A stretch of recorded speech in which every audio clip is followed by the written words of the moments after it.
जय श्रीराम मित्रांनो, आज आहे आपला 100 डेज चॅलेंजचा 11वा दिवस. रोजप्रमाणे आपण सकाळी ग्राउंडवर येण्याकरिता उठलो, बट आपल्याला आपल्या अंगणातच सकाळी सकाळीच नागदेवताने दर्शन दिले, जो की एका मोठ्या बेडकाची शिकार करण्याकरिता आलेला होता.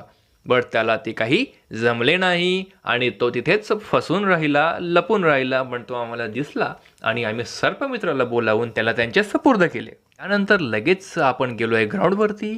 पण ग्राउंड ओला असल्यामुळे आपण रनिंग करू शकत नव्हतो, बट आपण रनिंगची टेक्निक काढली आहे, बघा कशी काढली आहे. आणि यानंतर आपण केली आहे वॉर्मअप एक्सरसाइजेस. त्यानंतर एक लहान मुलगा आपल्याला मिळाला, त्या ग्राउंडवरील राजकाम करणाऱ्यांचा मुलगा होता, ज्याला एक्सरसाइज करण्याची आवड होती. तर मला विचारले मी कसं करायचे. त्याच्या आईवडिलांनी सांगितले मला याला शिकव. तर मी याला शिकवले आणि त्याच्यानंतर मलाही खूप फार चांगले वाटले. यासोबतच आपला व्लॉग